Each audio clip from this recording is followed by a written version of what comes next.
We will start our class with Vande Mataram and regular session prayer. So, Vande Mataram. Sir Venkatnarayan, sir, I am requesting you to recite the Vande Mataram.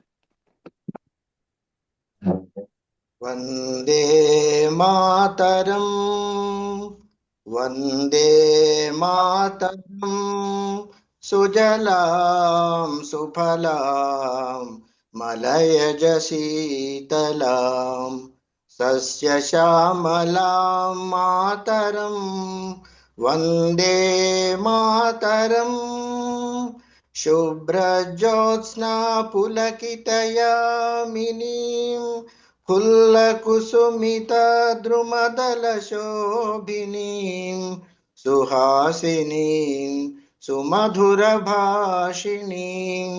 सुखदां वरदां मातरं वन्दे मातरं Vande Mataram. Vande Mataram. Thank you, sir. Thank you, Venkatnarayan, sir. And I am now requesting 5058 pin number Srimati Sai Lata to chant the Prardhana slokas. Madam, 1 minute silence emo. 1 minute meditation and then Omkaram and then chanting slokas.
ॐ गणानान्त्वा गणपतिगुं हवामहे कविं कवीनामुपमश्रवस्तमम् ज्येष्ठराजं ब्रह्मणां ब्रह्मणस्पत आनः शृण्वन्नोतिभिः सीदसादनम् ॐ श्रीमहागणाधिपतये नमः।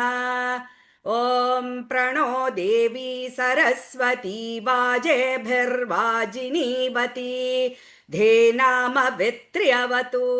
ॐ श्रीमहासरस्वत्यै नमः। गुरुरेव गतिर्गुरुमेव भजे गुरुणैव सहस्मि नमो गुरवे न गुरोः परमं शिशुरस्मि गुरोः मतिरस्ति गुरौ मां पाहि गुरो। ज्ञानानन्दमयं देवं निर्मलस्फटिकाकृतिम् आधारं सर्वविद्यानां हयग्रीवमुपास्महे। श्रुतिस्मृतिपुराणानामालयं करुणालयं नमामि भगवत्पादशङ्करं लोकशङ्करं शङ्करं शङ्कराचार्यं केशवं बादरायणं सूत्रभाष्यकृतौ वन्दे भगवन्तौ पुनः पुनः। ईश्वरो गुरुरात्मेति मूर्तिभेदविभागिने व्योमवद्व्याप्तदेहाय दक्षिणामूर्तये नमः। असतो मा सद्गमय तमसो मा ज्योतिर्गमय मृत्योर्मा अमृतङ्गमया मातृदेवो भव पितृदेवो भव आचार्यदेवो भव अतिथिदेवो भव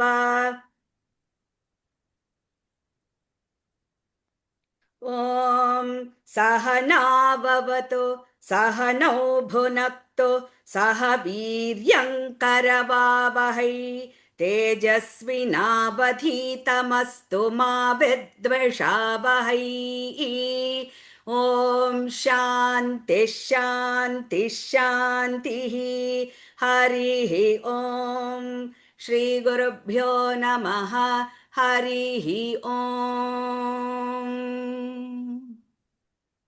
శ్రీ గురుభ్యో నమః.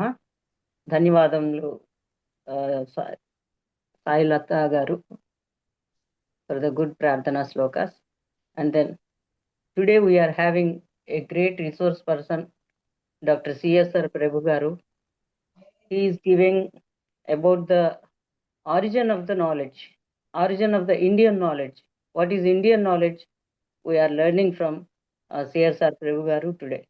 Sir Venkat Narayan sir, Prabhu గారిని కొంచెం ఇంట్రడ్యూస్ చేస్తారు. సార్ని హైలైట్ చేయండి. ఓకే. డాక్టర్ చివుకుల శ్రీరామ ప్రభు గారు is the Guruji. Some of you have seen him on last Sunday when there was the inaugural session, and those who have completed the CCSD basic level course, you are very familiar with him. He has held many prestigious positions in Government of India and various institutions. He retired as the Director General of National Informatics Center, NIC, Ministry of Electronics and Information Technology, Government of India, New Delhi, and worked in various capacities in TCS, CMS, TES, Tata Motors, etc. He was also an international resource facility for the programs of APO, Asian Productivity Organization, and represented India on various panels.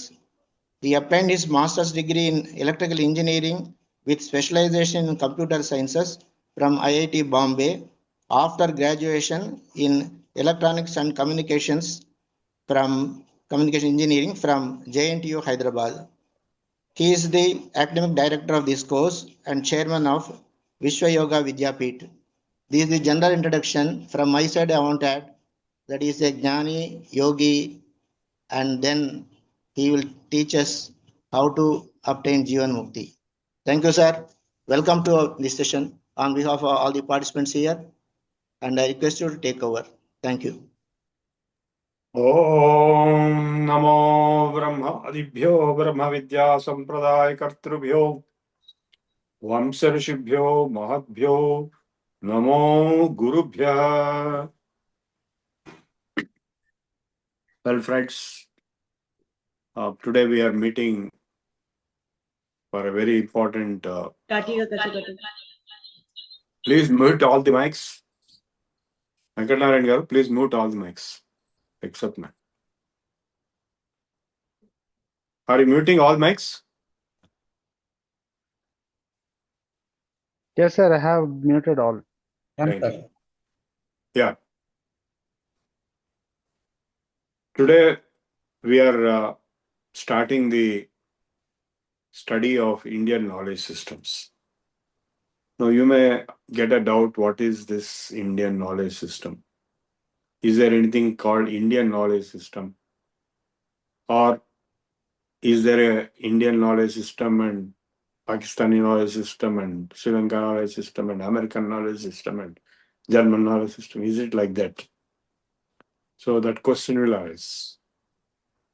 So there is a lot of background to that word.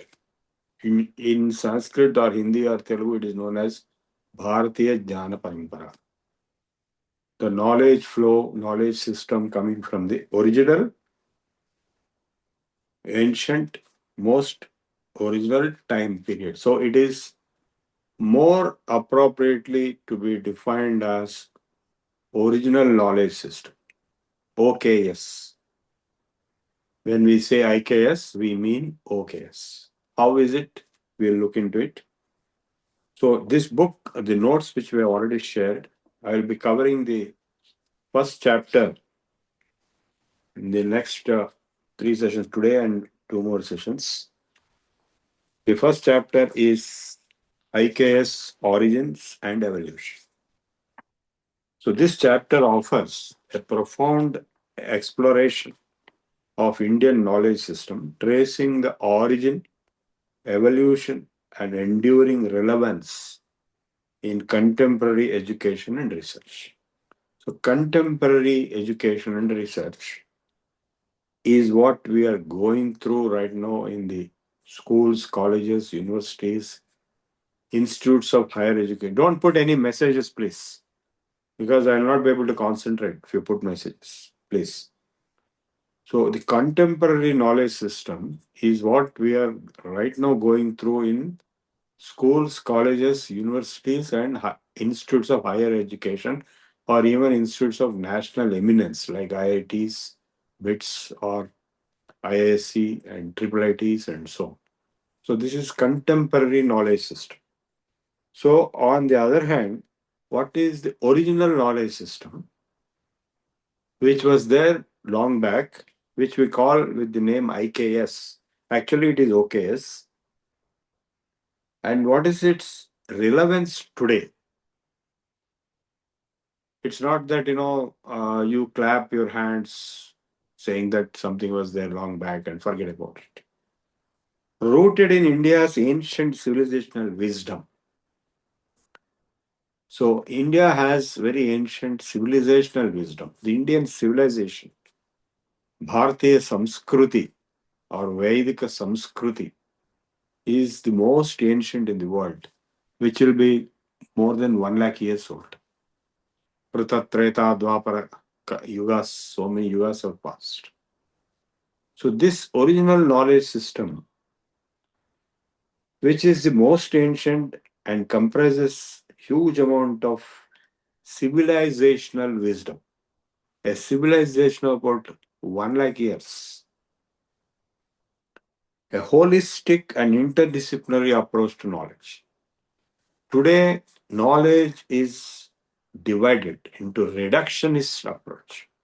In the reductionist approach, everything is divided into parts. For example, if you go to a hospital, you will find various specializations. The knowledge of medicine is divided into various components. So if you go to one particular specialist, he will not be able to know anything about any other organ in the body except that particular organ. Suppose he is a nephrologist, then he will know about only kidneys. He will not talk about anything else. And vice versa, if you go to some other specialist. So this kind of approach of reductionism, similarly chemistry department, physics department, mathematics department, nothing to do with each other. They never talk to each other. This is reductionism, whereas the Indian knowledge system, the ancient wisdom of India was holistic. That means totality, total. That means it is not compartmentalized, it is integrated. Like human body, you cannot say each part in the body is independent. All parts are connected into one single human body. In the same way, all different knowledge departments should be connected with each other, and that will be the holistic approach. And Indian knowledge system was holistic and interdisciplinary in its approach, spanning fields such as science, all of science, all parts of science, chemistry, physics, mathematics, astronomy, metallurgy, etc. Philosophy, medicine, arts, and management, including governance. So all these were there because it's a very ancient civilization. We have 1 lakh years of history. of which the recorded history itself is 5,000 years old. Before that, we don't have records, except the Rig Veda as the oldest record. So post Rig Veda, we have 5,000 years of history. And in this 5,000 plus years, all aspects of human life and civilization have been developed. Without that, it's not possible to survive or flourish. So Indian civilization not only survived, but flourished. It was the most advanced in the world in terms of knowledge advancement, in terms of economic development, in terms of wealth, in terms of any other parameter. India and China together, they controlled 68% of the global domestic product up to 1740 AD. That is the beginning of the British colonization. Even through the Mughal period, India was the richest country in the world. Sone ka chidiya. So all countries wanted to come to India and take gold out of it, take money out of it and go back. Every European nation tried to come to India and then try to colonize. After 1740, India colonization took place under the British for 200 years. And that is where the whole scene got changed. Unlike the fragmented modern education system, like today, a person who has studied engineering, like me, may not know anything in medicine. Similarly, a person who studied medicine may not know anything in engineering. That was not the case previously. People like great scholars like Kautilya or any other great scholar like Nagarjuna, they knew all subjects. It's not that one subject. So, Indian knowledge system was holistic and integrated, and therefore it integrated both material prosperity and spiritual development. That is Abhyudaya and Nishreyasa. And that is defined as dharma. Yato Abhyudaya Nishreyasa Siddhi Sadharma. Kanada defined. Whereas what's happening today with the Western oriented knowledge system and education system, fragmented and divided knowledge systems in various silos have resulted in a crisis situation. We already have World War III looming large with the wars in Gaza and Ukraine and all that. On the top of it, the AI crisis has started now. Is Bhasmasra Hastam. People have developed something like Bhasmasra. So nobody knows what's going to happen. It's a terrible situation because there is no holistic approach. What is known as philosophical or spiritual has gone for a toss because the Christian church has collapsed in the Western countries. And in the Middle East, the harsh suppression, no questions can be asked. That approach continues in the Muslim countries. There is no philosophical depth or wholesomeness or spiritual depth or height or greatness which can answer the questions that arise today because of the contemporary knowledge systems being totally failure. See, human being has existed for 1 lakh years, but never this kind of situation came, which came in the recent times. In the 200 years of modern science, we landed in situations where first they said the global warming and the environmental crisis, human being will not survive. People have to abandon Earth and go to Mars. That's what Elon Musk has planned and proposed, and is preparing for it. On the other hand, things like COVID came. Now things like AI and SI are coming, which will eliminate humanity. Within 200 years, the human society is on the verge of total elimination. threat. Whereas for 1 lakh years, it was not like this. So many yugas have come, so many emperors have come, so many kings have come, but never this kind of situation. This is the great achievement of contemporary westernized model of knowledge systems. So the first 3 lectures, that is first chapter, will delve into the historical foundations of IKS from the Vedic era of experiential learning to the structured Gurukula pedagogy and flourishing universities. There were 2 types of education units, institutions. One is the Gurukulas, other is the universities. The Gurukulas were there in every house, in every ashram, every forest. So everybody attended Gurukulas. There are 2 types. The Vidhi Badi or the street school is one, and the Veda Pathshala, Veda Gurukula is another. So other than this Gurukulas, we are also had advanced university education system. Takshashila was established by Shatrugna, and that continued till recently. And Nalanda. So Nalanda was destroyed in 7th century AD. So all these universities, once the Takshashila was closed, at that time Oxford University was started in 12th century AD. That's the oldest university, and one more in Italy. So before the Oxford and that Italian university started, there was no university in all of Europe.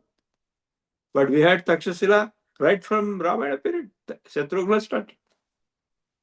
And Panini and others were in Takshashila. So it highlights the devastating impact of colonization. Erasure through force, burning, destruction, economic exploitation, that is the British model, and intellectual subjugation. So finally, the British education model is such that the Indians started feeling that they are useless, their country is useless, their language is useless, their culture is useless. They have to switch over, completely transform themselves into Britishers in their thinking, speaking, language, culture, dressing, everything. In fact, Macaulay wrote a letter saying that if my education policy is implemented, after 200 years, we will have millions of brown Englishmen and women who speak, think, and behave like Englishmen and women, so that they will act as our subordinates and we can permanently settle them. So the first part of the plan was successful. We are all brown Englishmen and women. But second part was failure because they had to go for various reasons. But in some countries, they never went away, like South Africa. White colonization, they settled.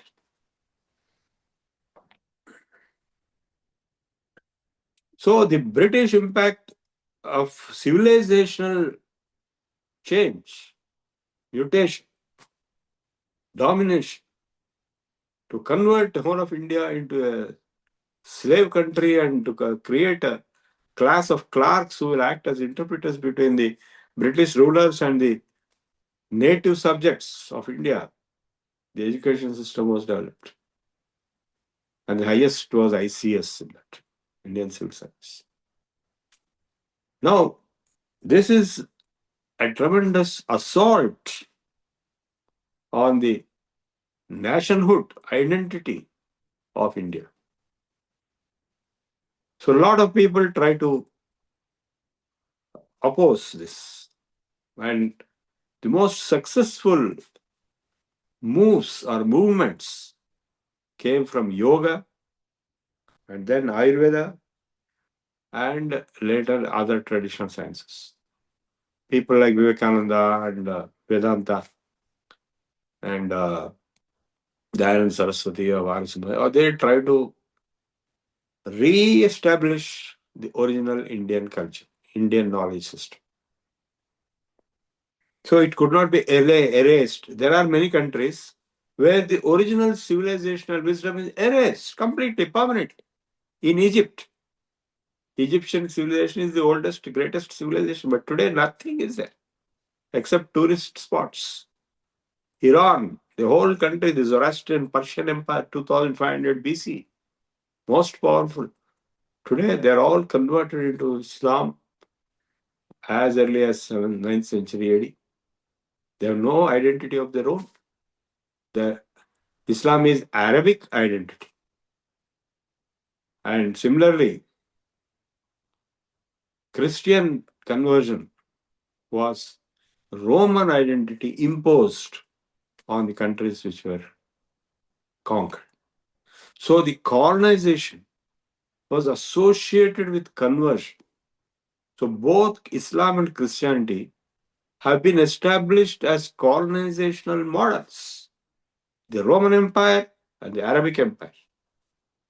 You may not know, till Alauddin Khilji, all the rulers of India were subordinates. They were paying taxes. I mean, they were sending money to Arabia, to Khalifa. Alauddin Khilji was the first one who said, no, I will be independent. So the Roman Empire is Christian religion and the Arabic Empire is Islam, the military doctrine. The whole thing is military. There is no interest or place for spirituality. There is no concept of moksha. Only heaven and hell.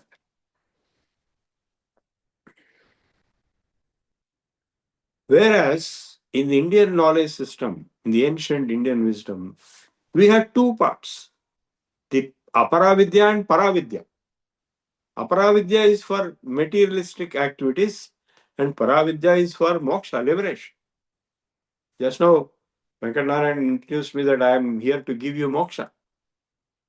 So that Paravidya is as essential, if not more essential, than Aparavidya. Why? Because today we can see the reason for it. Today, I was listening to many lectures and videos. Today, the AI is going to create such a big impact that each and every profession will be eliminated. Jobs will be eliminated. AI will do everything. So finally, what is going to happen? There will be tremendous problems, economic problems, social problems, psychological problems, personality problems, conflicts, and there will be decline of the human civilization. This is the danger we are facing, and this is all caused by only 4 or 5 companies, or at the most half a dozen companies, or about 1 dozen individuals who are so ambitious that for their benefit they want to destroy the whole world economy and destroy the whole world civilizational existence, and nobody is there to stop them. The AI summit is going to be held in Delhi from tomorrow. 4 days, all people are going to say what to do, how to control, how to have ethical AI, how to have responsible AI, all this kind of. Why all this is happening? Because there is no dharma, there is no moksha, only artha and kama, that's all. If you permit artha and kama to dominate, they will lead to destruction. Dharma dardhascha kamascha. If dharma is studied, understood, and implemented, on that basis artha and kama are generated, then they will be under control. The human civilization will survive. If dharma is not there, you exploit to the maximum. Anthropic brought out a software and multiple plugins into their Claude LLM, open source, like legal plugin and coding plugin and so on. That immediately the stock market collapsed. Billions of dollars were lost.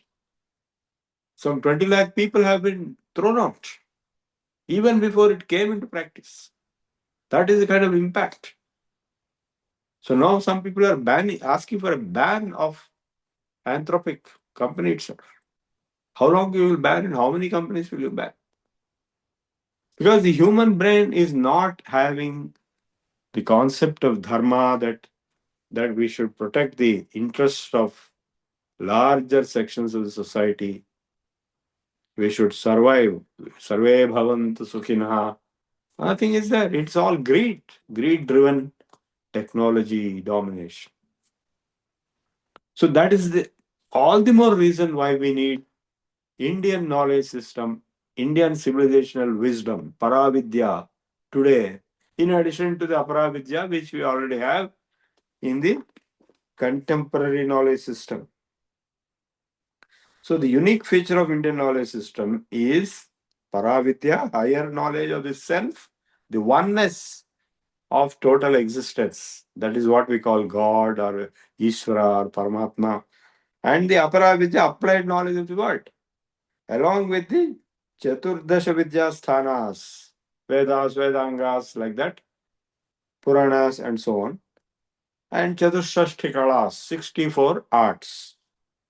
So these systems emphasize balance, ethical, moral values in life, and the interconnectedness of all knowledge, interconnectedness of all existence. Ekameva Advitiyam Brahma. So this is Advaita, oneness. Neha Nanasti Kinchana. That is Advaita. So what is the difference between Advaita and Visishta Advaita? There is no difference. Visishta Advaita, that Ekam, is further described into three parts: Ishvara, Jagat, that is Prakriti, and Jiva. So all philosophical systems are surrounded on three things: Triputi, Jiva, that is myself, individual; Ishvara, which is God; and third is Jagat or Prakriti, world around you. Without these three, there is nothing. So in Advaita, all the three are shown as one: Jagan Mithya, Brahma Satyam, Jivo Brahmaivana Paraha. That realization is a state of moksha, freedom, oneness. So I and you are same. So I cannot exploit you, I cannot loot you, I cannot cheat you, I cannot kill you, because if I do that, I am doing all that to myself. Orule Anadinchana Apriyambu Tanamanambu Tan Urulakadi Seyakunik, Paramadharma Parayanam. What is highest dharma? In Mahabharata, Vidura answers, Orule Anadinchana Apriyambu Tanamanambu Tan Urulakadi Seyakunik. Not doing to others what will be causing hurt or misery or displeasure to you if they do the same thing to you. That is dharma. Don't do unto others anything which you would not like others to do to you. So this concept of dharma itself is not there in the capitalistic business models, economic models. In socialistic model, it is the other extreme. The individual loses his identity. The state controls everything.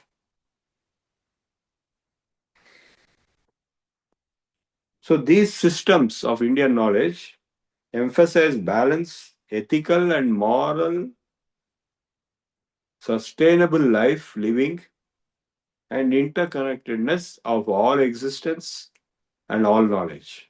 That's very important. How all knowledge is interconnected with each other.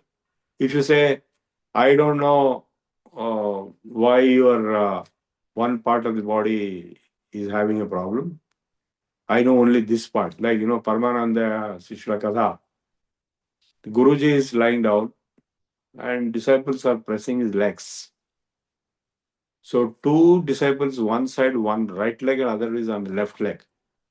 So one fellow started saying, my leg, that means my right leg is good leg, your left leg is bad leg. So he started attacking the left leg. So the left leg fellow started attacking the right leg fellow. Finally, they wanted to cut both legs by bringing a knife. And Guruji suddenly woke up. What is happening? So the interconnectedness of existence has to be understood. If I am rich and I am happy and my neighbor is next door in a slum and he is not having food to eat, how long it will go on? A day will come when he will go and attack me, or they all come and declare a war. So I should be able to keep them happy. I should be able to pay them. That is dhanam. So there was no poverty in ancient India because wealth was distributed all the time. Even the businessmen were supposed to return back 50% of their profits to social welfare for society and keep only 30% for themselves and 20% is tax to the king. So 70% gone, only 30% is permitted for the consumption of the individual businessman. But today, 6% is the corporate social responsibility budget. That too was not there previously. So in this first chapter, we will be examining the modern efforts to reclaim the knowledge of Indian knowledge systems, to realign, to revive, re-establish as per the National Education Policy 2020 and explore how ancient wisdom can address modern challenges through multidisciplinary research and holistic approach based on the civilizational wisdom of spiritual enlightenment. So all of you are supposed to be faculty in future. So you have to understand very deeply the background, the motivation, the processes involved. That's why we are going through in detail. So this first chapter aims at reviving the indigenous wisdom to reintroduce India's traditional knowledge system into modern education and research. So how to introduce into modern knowledge systems, contemporary knowledge system and research system, fostering epistemic self-confidence and decolonizing narratives that have marginalized Indian knowledge system. The colonization was so drastic that Indians have been made to believe, and still a lot of them believe, that there is nothing there in the last 1 lakh years of civilizational evolutionary development in India. We have to depend entirely on Britishers, not only for language, for thinking, for institutions. In fact, the people like Macaulay wrote, what a wonderful thing, our institutions, our language, our systems and procedures are being copied and implemented in India. Even our constitution is like that only. Our courts are like that. In fact, V.S. Naipaul, who got a Nobel Prize in literature, he wrote a statement in his book that there is nothing Indian in India. So that much is the civilizational transformation. But it is not 100%. There are people who are sticking to their original identity, like Vedic scholars or yoga gurus or musicians, dancers. They are not changing into British dance and British music and British Vedic chanting or British yoga. So the original knowledge system of India is called Indian knowledge system. Now it is trying to take over not only India but the whole world, because whole world is in a crisis. They don't know what to do. The religions they follow cannot give solutions to the problems. They don't have a concept of moksha itself. They talk stupid things. In the scriptures of other religions, very stupid things are being talked, either war or some kind of impossible things, like somebody born to a virgin and so on. So with this kind of vacuum in the spiritual direction, Indian knowledge system, Indian wisdom of the Vedas and Upanishads and Bhagavad Gita and so on is compulsory, the only way out for the whole world, not only for India. That's how India can become Vishwaguru once again. It was so long back. Not today. It is trying to become. So, holistic understanding to represent IKS as an integrated framework where spiritual and material pursuits coexist, contrasting with compartmentalized reductionist approach of contemporary knowledge systems. Now, the historical continuity, because civilizational identity, India as a nation has its own identity. For 75 years after independence, that identity has not been re-established. Now it is sought to be re-established through the National Education Policy 2020 and the Indian knowledge system under the BJP government. Under the Congress government, the national identity was not regained, which was lost in the colonial domination period of 200 years. To trace the unbroken lineage of Indian knowledge systems from the Vedic rishis and ancient universities to medieval mathas and temple-based learning centers, showcasing their pedagogical innovations and societal impact. How they have implemented pedagogy, how they implemented education system all through the period from the Vedas up to the Mathas. Then the fourth objective of this chapter is what is the impact of colonization, colonial impact, and how to revert it, how to revive back our original true nature.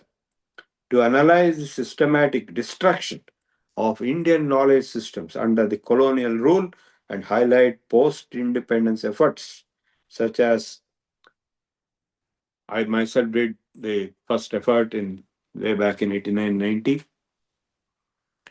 That is called General Information Service Terminal of NIC, GIST-NIC. So I compiled information on various topics about India before the internet came and created a mini internet for India. That's called GIST-NIC. Then later on, CSIR started a project called TKDIA, Traditional Knowledge Digital Library. They scanned and created traditional knowledge databases. And of course, global yoga movements. I myself taught yoga in various countries, and before me also many people went. Almost all the countries, yoga is very popular today. And these are all trying to revive and restore the relevance of Indian knowledge system in the world. Then the interdisciplinary applications to demonstrate how IKS principles can inform modern disciplines from cognitive sciences and sustainable agriculture to architecture and medicine, bringing ancient insights with contemporary needs. How to introduce Vastu principles in building architecture today without wastage of energy. Now today's buildings are all heavily energy consuming, whereas if we go to Jaipur city is built on Vastu, whole city. If you go to the palace, you'll see the difference. There's no need for air conditioning and all that. It's very cool in summer and warm in winter. So like that, Ayurveda into modern medicine. Vicks VapoRub is an Ayurvedic medicine. There are many such things which are now introduced into the modern medical practice. Yoga, of course, is independent. It's already there throughout the globe. So how to bring the value of the Indian civilizational knowledge systems into modern lifestyles and get benefit. In agriculture, for example, sustainable agriculture. Previously, all agriculture was organic, cow-based, zero budget. And now they switched over to what is called green revolution, resulting in pesticides, fertilizers being used in large scale. They all resulted in diabetes, cancer, all kinds of problems. How to have cow-based agriculture?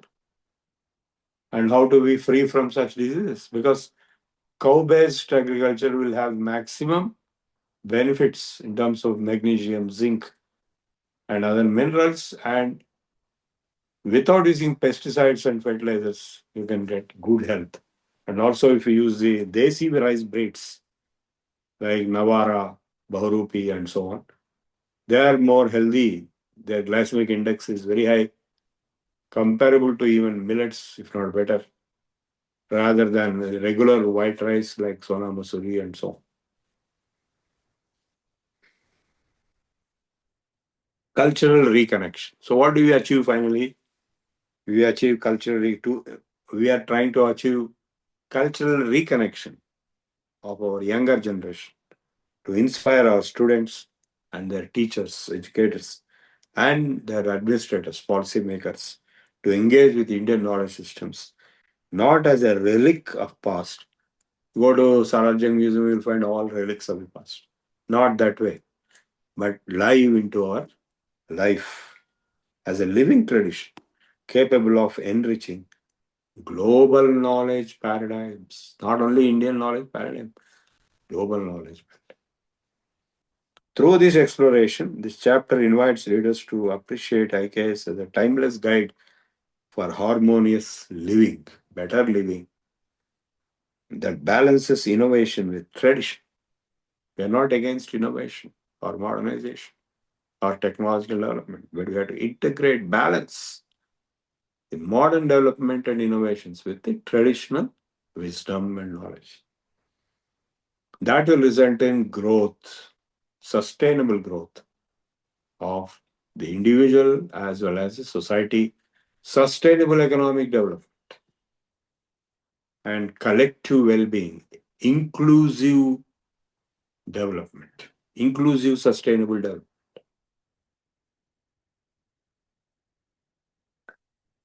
So I just gave you the what are called the objectives of this particular chapter. Of course, the next chapter will be on astronomy, the next chapter will be mathematics, the next chapter will be chemistry, like that.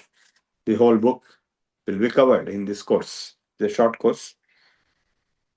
So India has one of the richest and oldest traditions of knowledge in the world, if not the oldest and the richest. It is one of the others being Egyptian or Iranian. They're all gone, lost in the time, but Indian is still surviving in spite of losing Pakistan, in spite of losing Bangladesh, Afghanistan. The greater India was much larger. So the National Education Policy 2000 encourages schools to include this traditional knowledge and wisdom into the curriculum of the school, like in the CBSE, the 11th class and 12th class, there is a subject, Indian knowledge traditions is covered, with all the contributions of India in various fields like mathematics, astronomy, chemistry, metallurgy, they're all covered. And in the engineering colleges also, there is one paper in third year, one subject. And in MSc level also it's there. And in doctorate level also, they are insisting that every doctoral thesis should be able to show the linkages with ancient knowledge. So Bharatiya Jnana Parampara, which is the translation of Indian knowledge systems, also refers to the system of education which was previously carried forward in a long unbroken chain of 5,000 years of lineage of teachers, Guru Parampara,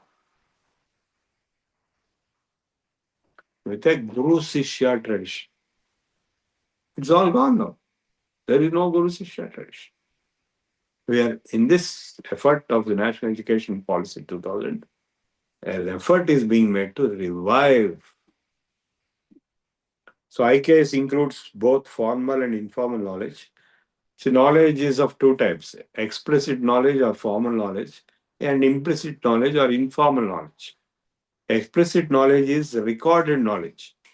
What is recorded in a book, like the Vedas, the Upanishads, the Gita, Darshanas, all are recorded knowledge.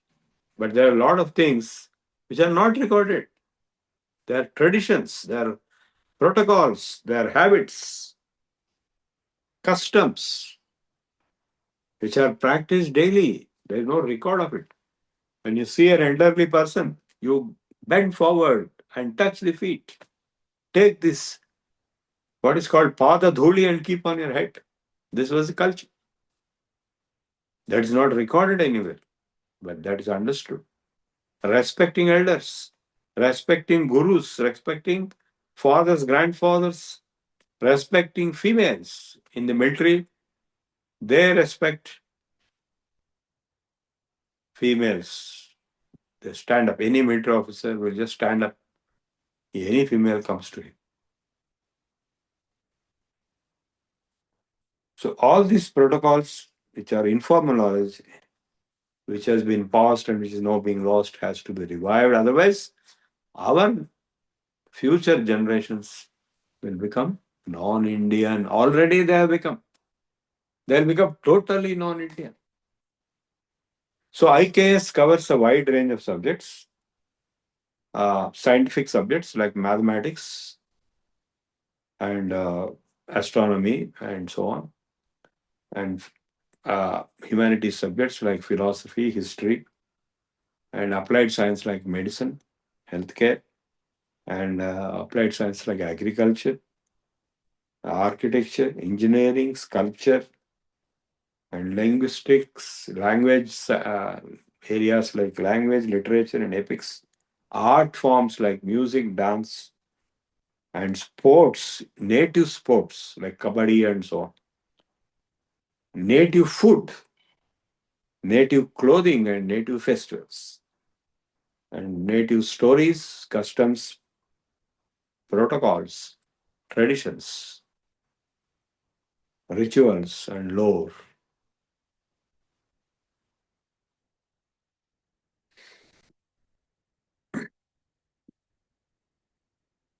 So, wider view of India. When we talk about IKS, India does not mean today's India alone. Today's India is a small piece of the original India. Original India comprised of Pakistan, Sri Lanka, Burma, Afghanistan, up to Iran. Original Bharata, Varsha, where Indian civilization developed. This includes ancient centers like Takshashila, now in Pakistan, Angkor Wat in Cambodia, and even traditions in Tibet and Japan that were influenced by Indian culture and ideas. That's why Indian knowledge, IKS, is expanded as Indic knowledge systems rather than Indian knowledge, to include all the regions where Indian thought spread. Greater India, Southeast Asia, Burma, Nepal, all this is India. So Indian knowledge systems have interacted with other cultures over time. For example, Gandhara art. The Gandhara is the same as Kandahar, which is Afghanistan. Upaganistan is Afghanistan. North Indian classical music includes Persian and Turkic elements, like santur, an instrument in Japan. It includes Persian origin. So Indian culture are part of Indian knowledge. They are all, even this neighborhood cultures are part of the Indian knowledge system. So by definition, Indian knowledge system is a complete research, educational, industrial ecosystem. IKS can be defined as the total Indic knowledge along with their experiences, production and application and propagation mechanisms. Prachar. IKS includes formal and informal knowledge produced by our civilization, along with universities, teachers, students, pedagogies, industries, experiences, ideas, attitudes, and sensibilities. IKS powered the Indian way of life, society, country for millennia, and it was until it was replaced or sought to be replaced by a colonial experiment by the British. They have failed because they went back, but they have not completely failed. Good part of India is totally Anglicized and Western. There are two parts of it. One is India and other is Bharat. Bharat is still the original Bharat to some extent, to a large extent, but westernized India is completely. There are people, Indians, who are speaking better English than Englishmen, right from the British time. Knowledge production and propagation in Bharat through ages. The first era is the Vedic era. The meaning of the Veda and the nature of knowledge. The word Veda comes from the root with jnane, with sattayam. Two words are there in Dhatu Pati.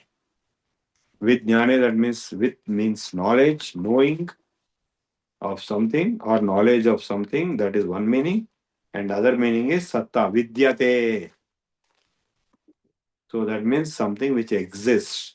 So you can say both existence and knowledge are conveyed by the word with. And so Veda means it is knowledge, because with means knowing, and Veda means knowledge and also existence. So everything that exists and its knowledge is called Veda. So it is a broad term used to represent knowledge of all types. And jnana is also the word used, but the root jna is realization.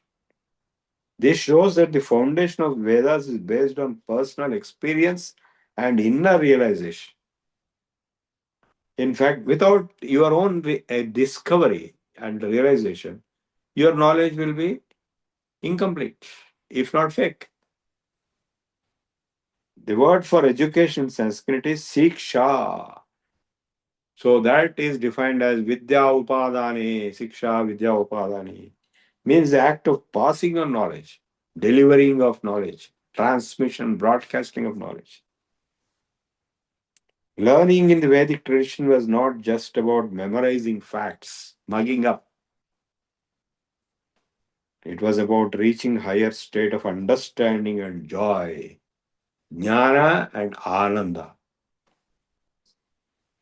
Ananda that comes out of realization, jnana. So the Vedas were outpouring of the vision of life as experienced by the rishis. So the rishis delivered the Veda mantras to express their vision of life based on their inner experience, which is yogic samadhi. Veda contains the perspective of the rishis about life around us, but from the exalted state of Ananda, Anando Brahma. From this perch, the Vedas reflect a worldview that is universal, inclusive, aiming for the happiness of all beings. Indic rishis emphasized a balance of spiritual growth and material well-being in their lives, because simple living and high thinking, Gandhiji type, all the rishis were having very less requirements for their life, but their thinking was very high.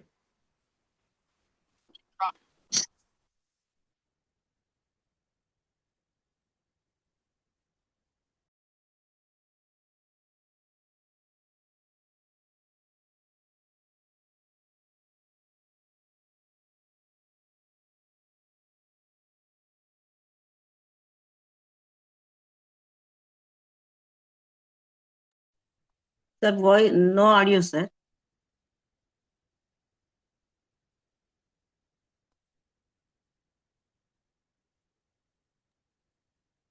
Your Excuse voice me. not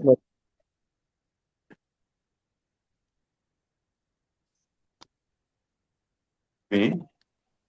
Okay, now you are able to hear me? Yes, sir. sir. Yes. Yeah. In the early Vedic period, what are the institutions of learning? They had what are called gotras. People who belong to a particular gotra, they learned a particular knowledge. Shakhas, Krishna is Shakha. Charanas, and institutions like Satras, Satra means a large gathering, Satrayagam, Sabhas, Parishats, played a major role in sharing and validating knowledge, similar to modern day conferences. However, the most important centers of learning were homes themselves. At home, you learn maximum. And the Gurukulas, where students lived with their teachers. Gurus or Acharyas. Acharya is a person who knows and who practices what he knows and learn through close personal guidance. The Guru Sishya Parampara was very personal, closely associated with each other, with great amount of regard, respect, love and affection. The word Upanishad means sitting close to the teacher. Teaching methods used in the Vedas and Upanishads. Sitting close to the teacher. Not only sitting, but you become close to the teacher. The goal of education was to help students gain inner realization, spiritual enlightenment, and wisdom. And teachers used practical demonstrations, real life challenges, personalized questioning. The Upanishads are based on questions. They are not taken for granted declarations. You have to believe and all that. They are based on questions. Kene shitam patati preshitam manaha. What makes the mind act? What makes the breath breathe? So these kind of fundamental questions. How this universe came into existence. It came on its own, or there is a creator. And who is that creator, if at all that creator exists? These kind of fundamental questions are asked. Exactly opposite of other religions where questions are not permitted. If you ask questions in some religions, you'll be arrested and put in jail. Or you may be killed also. The church has killed Galileo. It has killed Ptolemy. It has killed Copernicus. All scientific advancement was opposed by the Roman Catholic Church. And in the Islamic Empire, anybody who questioned or who differed from the standard Islamic narrative was punished. He was killed or put in jail. The exactly opposite in the case of India, in the context of Upanishads and the Vedas. Because without questions, even in general, when you talk of knowledge, unless you think you on your own, a question and get an answer realized by yourself, that knowledge is not going to stick to you. If you simply hear something, it will evaporate. So you have to question and get the answer. So in my lectures, in classes, I don't teach anything. I ask questions. I ask them to ask questions. And through questions, the answers will come. The more powerful questions, the more powerful knowledge you're going to get. They also refer to the earlier teachers. Purve bhi rishibhi. The very first mantra of the Rig Veda. Second mantra. Sapurve bhi rishibhi. So, Purvacharyas encouraging original thinking was encouraged.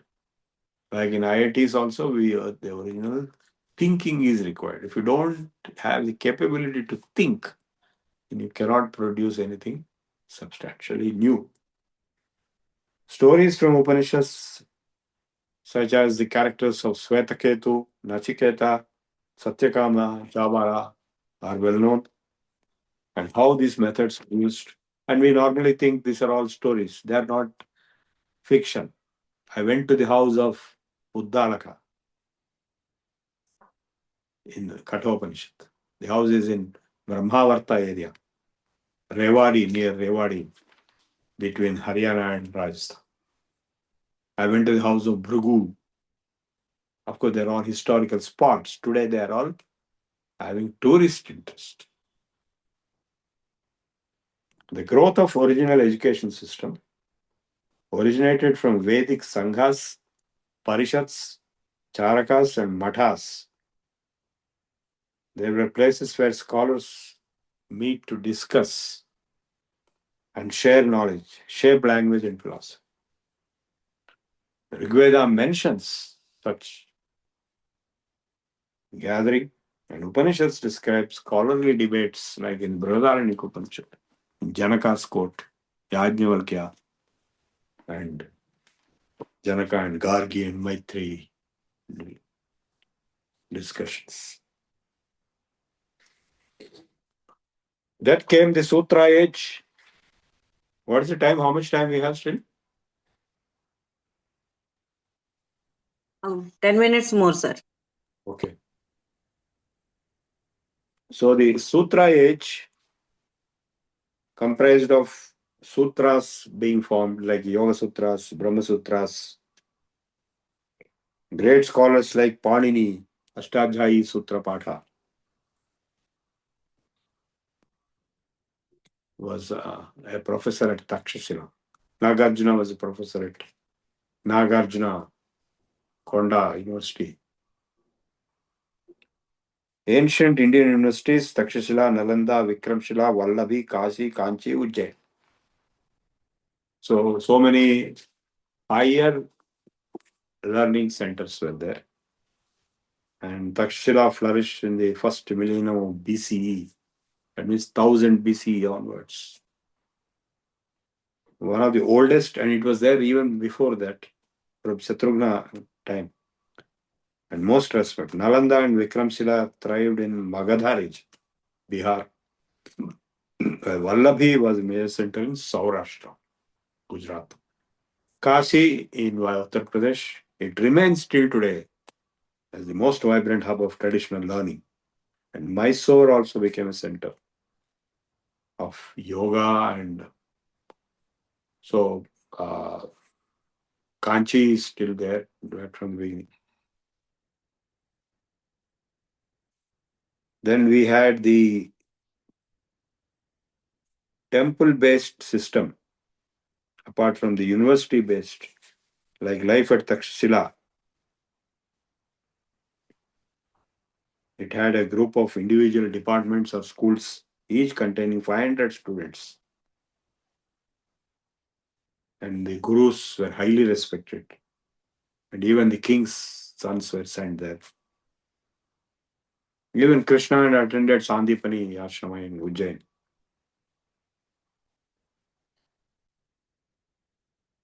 And they were all given free education. There were no fee. The education was funded by the king. It was both theoretical and practical. Observation, comparison, and storytelling. You can go and see the Sandipani Ashrama in Ujjain, where Krishna went to school. So the great Panini is from Takshashila. And also Jivaka, the doctor of Buddha.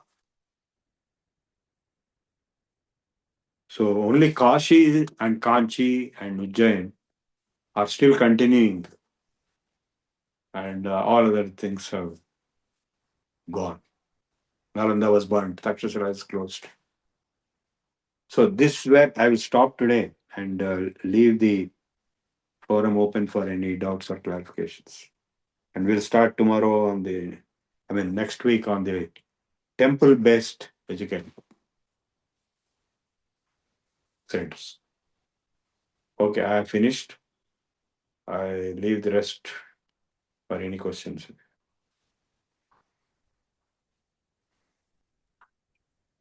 Sir, this is Durga Vadlamani. Hmm. I have a question, sir. Hmm. What Buddha has taken after his upasam or whatever, whether he had a non-vegetarian soup or vegetarian soup, because there was a discussion with some leftists who I had. That's why I'm asking. No. He was a non-vegetarian by birth. He was a prince. Oh, okay, fine. Even today, Dalai Lama is also non-vegetarian.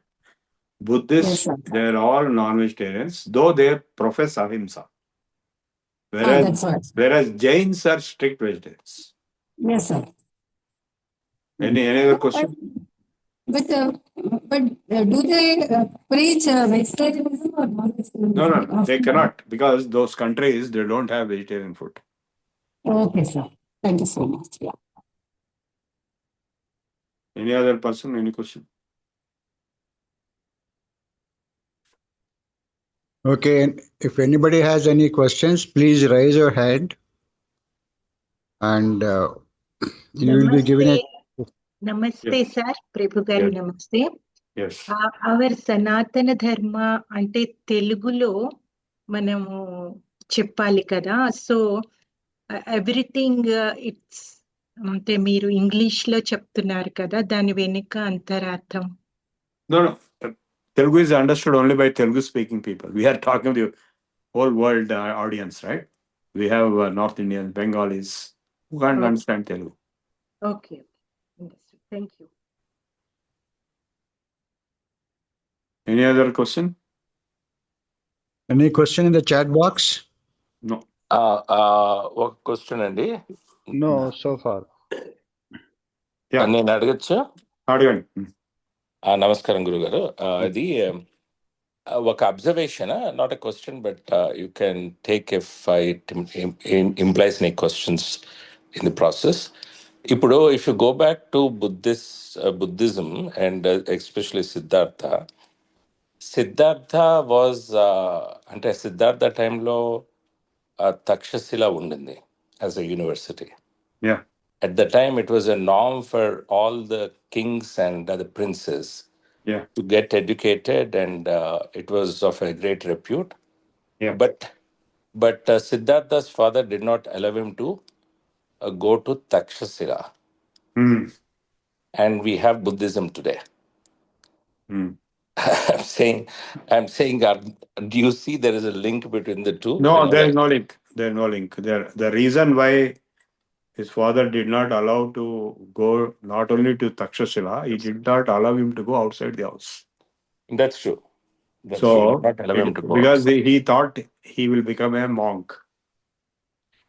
Because the astrologist Jyotishis told at the time of birth that he is going to become a monk. So his father kept him under a false controlled environment. And he was taught by the appointed gurus within the And palace. his own doctor Jivaka is from Takshashila only. Yeah. So in the process, now point ఏంటంటే in the process, the way of thinking during those times, which was nurtured by the Takshasila and its education, which was quite open in terms of the way they think. But Siddhartha has taken a deviation from that way of thinking. And his No, eyes not opened. really. That's not true. To my knowledge, of course, I'm not an expert in Buddhism, but to whatever little I know, Buddha, actually, Siddhartha came out of the house and saw the dead body and old man and diseased patient. Then he suddenly had a shock. So he left his palace and went to the forest. And in the forest, he has taken the instructions from gurus of yoga first. So he has practiced deep yoga. What he has practiced is clearly described in Lalita Vistaram. The pranayamas he practiced, the samadhi he practiced. And finally, when he got enlightenment under the Bodhi tree, after eating the payasam given by Sujata of scheduled caste, he became Buddha from Siddhartha, enlightened, realized. So all that he realized was that desire is the root cause of all sorrow. Therefore, you give up all desires. So all that is standard yoga. I have studied Lalita Vistaram, where the details of pranayama and dhyana and samadhi which he practiced are explained. So he taught dharma, because his father asked him, "What are you doing?" So I'm only upholding dharma, teaching dharma. So dharma and yoga is what he was. Yoga is his own foundation, and dharma is what he taught. He was silent on God. He never said God is not there. or never said Vedas are false. But later on, after his death, I mean, now the date of Buddha is revised as 1900 BC. Previously, it was 500 BC. 500 base. Now it is 1900 BC, and 500 BC is date of Shankaracharya now, after this. So 1900 BC, a long period after his death, all kinds of things have happened in the name of Buddhism. Various theories, and Nagarjuna is a Telugu Brahmin. He promoted Madhyamikavada or whatever it is. Somebody promoted Sunyavada. I'm not an expert in Buddhism. So Nalanda, today there is a Buddhist university also, modern. So I was invited to give a lecture there once on the Nalanda dialogue. So there, Nagarjuna is photo painting is there, and he was famous even in Tibet. So and there were many other gurus, many vadas, and finally the whole thing became a farce because the monasteries became corrupted, because they had monasteries for both male and females, and there was intermixing and resulting in scams and scandals. The whole thing collapsed morally and ethically after a long time after Buddha's death, and it became intolerably bad. And Shankaracharya defeated Buddhists. The main theory of Sunyavada was countered with the Mayavada. We'll discuss this more detail in the right time. Sure. Okay, anybody else? Shall we close? I think time is up. I have a question, Yeah. Namaste. Yeah. So what are your thoughts on the duration of, I'm not sure if this is part of the IKS knowledge base, but the duration of yoga is a matter of debate, it seems. Like some people say it's like lakhs of years, some people say it's like few thousand years. Right. What does our any of our books say, ancient books say about what the duration the of each yoga is? standard Puranic narrative is 432,000 years for Kali Yuga, and double of it is Dwapara, and triple is Treta, and 4 times is Kritega. Total put together is 18 lakh for 40,000 years. Something that is the total Mahayuga. That is a standard definition. Of course, there are disputes whether that is really so or only a fraction of that. So it is still an open question, but largely accepted fact is that Kali Yuga started around 5,000 years ago. Kalau Panchasahasrani, that is when the Mahabharata war, after Mahabharata war, when Lord Krishna left this world, Kali Yuga started. So that's about 5,000. But some people say Mahabharata war, like Nilesh Oak says, it is 6,000 BC, not 3,000 BC. Yeah. These kind of disputes, what originally, as per the astronomical position of these planets mentioned in the Mahabharata, they have decided around 3200 BC. They got all precise calculations. Except Nilesh Oak, everybody accepted this date. And of course, S.R. Rao excavated underwater Dwarka and got something out of it, and that is only 1500 BC. But there's one more layer below that nobody knows. So these are all dicey things, but broadly we can say it's about Kali Yuga is about 5,000 years, Mahabharata was about 5,000 years back. And when is Ramayana? That's a very big question. Some people say 7,750 BC, and some people say 1 lakh to 2.5, 1.25 lakh years. So these are all controversial issues. So I will rather keep silent on that. There is no finality on this. But this is a broad picture. Right. And also one more question, like if it is lakhs of, if that is the standard accepted duration, like 4 lakh and 8 lakhs, and so that means the Ramayana's Yuga was about 12 lakhs years before, right? So I'm not sure if that is true, but evolution of life also says that there were prehistoric animals and all of that. Does our ancient books say anything about these life forms? Yeah. The Ramayana, according to some theories, the Rakshasas and other weird beings explained there, they were the intermediate forms of evolution. Okay. So they didn't exist after that period. So they were all finished. In fact, I see. they finished on their own. Mostly, say in Mahabharata, there are very few Rakshasas, whereas in Ramayana there are plenty of them.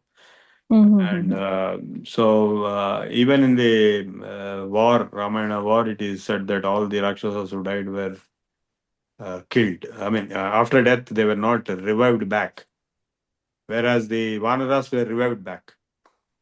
Again, Vanaras means are they simple monkeys? Today, monkeys cannot do all those things. So there's something else. Of course, the broad definition is that the humans, Manava is only an average being. Right. That's why Ramavatara was a Manava Avatara. That's the only way Ravana could be killed. Right. Because he had protection from all other species except humans and animals. Other species are Deva, Gandharva, Yaksha, Kinnara, Kimpurusha, Siddha, Charana, Vidyadhara, Rakshasa. So all these were not going to kill Ravana, only humans and animals. So human form with monkeys. So that's how they explain. But it's a long period of evolution. And Right. so in Kali Yuga, I don't think there are any Rakshasas except the human form Rakshasas. Yeah. Right. Right. Thank you, sir. Namaskaram. See, there is a theory because life goes in circle like birth and death and all that, and as is the universe as is. And so there is an argument saying that either Ramayana or Mahabharata, they happen in every cycle of the universe existence and all that. So some people say it happens or happened number of times. So do you want to comment on it? How does Yeah, that? it is not impossible. Okay. But then there are even more intriguing things like parallel universes, Right. multiverse, all referred in Yoga Vasishtha. So time itself is a very big subject. So right now, we are right now operating in 3 dimensions. But the 4th dimension is time. And if you go into the 5th dimension, 6th dimension, 7th dimension, 13 dimensions are there. And 13th dimension is supposed to be Krishna or Vishnu's level of. So if you go to the 4th, if you go to the 5th dimension, you can go back in time. Okay. So parallel universes. So our twin paradox and relativity of space and time. Multiple universes will have different time scales. Right. So all that is a very big subject. These are all open questions. There's no finality on this, but they are referred in our shastras. Like in Harivamsha, this same place Dwaraka, which was known as that was ruled by Revata, and his daughter Revati could not be married, so he goes to Brahmaloka somehow. And then meets Brahma to ask who is going to marry her. So Brahma tells him the fact that you came from your earth system into my system and you waited here for some time. Meanwhile, thousands and lakhs of years have passed on earth. Okay. So when you go back, a fellow called Balrama will be born and he will marry your daughter. So finally he comes with this all described there. Okay, so there is a possibility. Kushasthali was the name of the Dwaraka kingdom at his time. Okay. So there are many such things there. They're supportive of the twin paradox and time dilation of the special theory of relativity. Got it. Thanks, Anand. Okay, let's close. There is one question from the chat box. Yeah. Gupta Boda. You want to ask the question, Mr. Gupta? Sure, sir. Sir, namaste. Hmm. Sir, is there any change in the way of measuring time over a period? Because we say continuously call, say Yuga is the 4 lakh, Kali Yuga is about 4 lakh years. But at the same time, we celebrate every year Vaikuntha Ekadasi, where we say Vishnu sleeps 6 months and wakes up 6 months, or 1 day essentially, and that day is the beginning of the day. Means half a year should have been one No, day. 1 year. That is Yeah. 1 year, 1 day. Yeah. Uttarayana and Dakshinayana. Right. That's So all. that means Half. Yeah. Okay. Vaikuntha Ekadasi, and then after 6 months, what? Twala Ekadasi, right? Before that. Right. So that is how the whole year is taken as 1 day there. Right. But according to the measure of Deva Yuga and Manava Yuga, it is way different, because millions of years is actually 1 day for Brahma, and 1 year is 1 day for Vishnu. But that's where that my time measurement got convoluted and mixed up. No. The Brahma's creation, the Bhagavad Gita 8th chapter is very clear. Avyaktad vyaktaya sarva prabhavanti aharagame ratriagame viliyante tatreva avyakta sanyake. So Brahma's day is the total duration of creation and also before creation. The darkness half and creation half. So Avyakta Vyaktaya sarva prabhavanti aharagame ratriagame viliyante tatraiva avyaktas. That is total 4 yugas and 18 times the 18 yugas and 1 kalpa of Brahma. That is Brahma's day. So if you take Panchangam on the front page, there will be a calculation. 1,092,000,000 years is a big number. That is the Adya Brahmana Dvitiya Parardhe Svetavaraha Kalpe. That is date.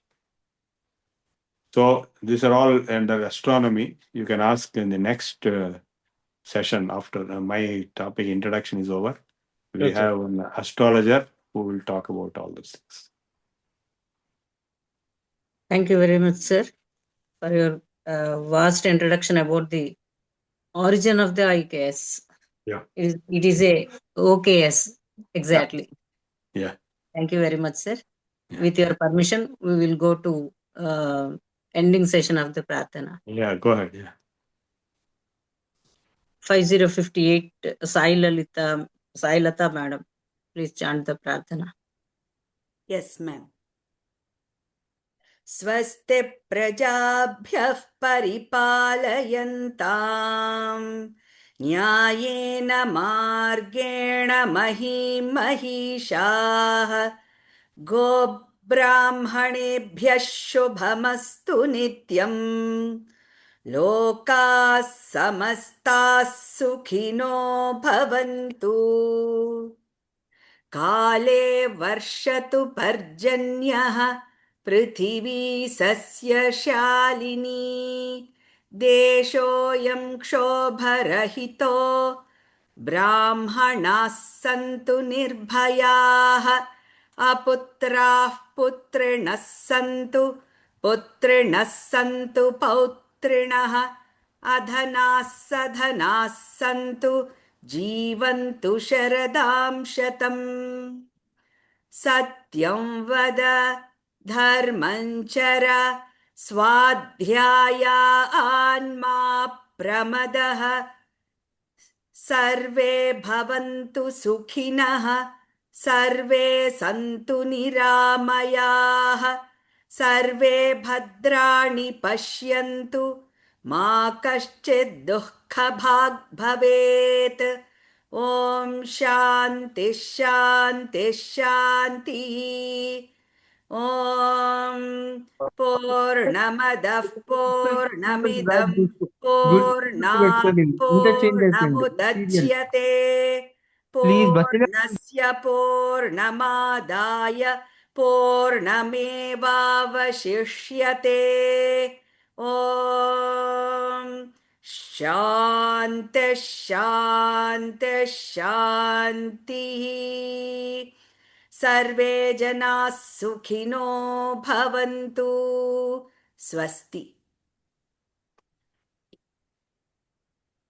Sarve jana sukhino bhavantu. Thank you, madam. Dhanyavada.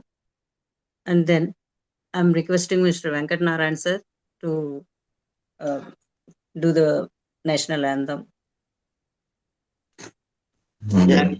मन अधिनायक जय हे भारत भाग्य विधाता पंजाब सिंधु गुजरात मराठा द्राविड उत्कल वंगा विंध्य हिमाचल यमुना गंगा उच्चल जलधि तरंगा तव शुभ नामे जागे तव शुभ आशीष मांगे गाहे तव जय गाथा जनगण मंगलदायक जय हे भारत भाग्य विधाता जय हे जय हे जय हे जय जय जय जय हे जय हिंद.